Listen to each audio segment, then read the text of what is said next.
আজকে আজকে আমি বলবো বেলেডোনা ব্যক্তিত্ব। বেলেডোনা ওষুধটার ব্যক্তিত্ব। বেলেডোনা কি খুব সুস্থ, খুব প্রাণবন্ত, কিন্তু হঠাৎ করে উত্তেজিত হয়ে এবং ক্রোধের ফলে তার দ্রুত একটা পরিবর্তন হবে। দ্রুত তীব্রতার সাথে একটা সব কিছু প্রকাশ পাবে। হঠাৎই একজন ভালো আচরণকারী ব্যক্তি হঠাৎ তার ব্যক্তিত্বের পরিবর্তন হয়ে যাবে এবং অধৈর্য খিটখিটে হয়ে যাবে, ধ্বংসাত্মক প্রবণতা আসবে।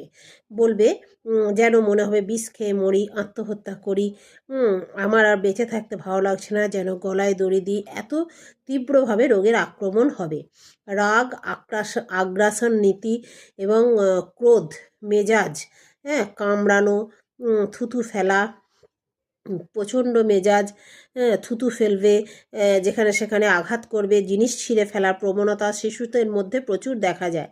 লাথি মারা, চিৎকার করা, অসুস্থ অবস্থায় শয়তানের মতো অবস্থা প্রকাশ করবে। প্রলাপ এবং হ্যালুসিনেশনও দেখা যাবে বেলেডোনার ব্যক্তিত্বে। রোগী স্পষ্টভাবে ভয়ঙ্কর হ্যালুসিনেশন আসবে, যেমন ভূত, দানব, ভয়ঙ্কর মুখ, কালো কোনো প্রাণী, এইগুলোকে তারা ক্রমাগত দেখতে পাবে এবং এটা একটা অনুভূতি আসবে।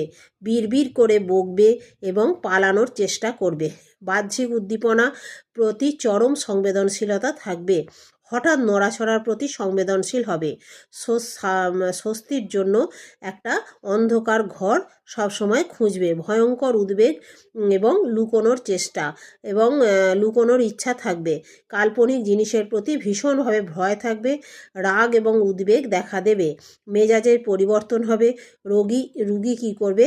আনন্দ এবং দুঃখের মধ্যে তাদের মধ্যে একটা কখনো আনন্দ, কখনো দুঃখ এবং প্রদাহের একটা তীব্র লক্ষণ দেখা যাবে। বাচ্চাদের মধ্যে শিশুদের মধ্যেও দেখা যায় দাঁত কিরমির করতে দেখতে পাওয়া যায় এবং রক্ত জমাট বাঁধা, প্রদাহের তীব্র লক্ষণ দেখা যায়। সেই জায়গাটা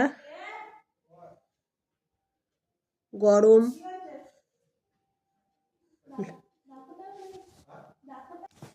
অসুস্থতার সময় নিয়ন্ত্রণ হারিয়ে ফেলে। অত্যন্ত উত্তেজিত অবস্থা এবং অত্যন্ত উত্তেজিত প্রতিক্রিয়াটাও অত্যন্ত উত্তেজিত অবস্থা। মাথার যন্ত্রণা, মাথা ব্যথা অত্যধিক। এই হচ্ছে বেলেডোনার সংক্ষিপ্ত ব্যক্তিত্ব। পরবর্তী ক্ষেত্রে আমি আবার কোনো আলোচনা করব, দ্বিতীয় পর্ব।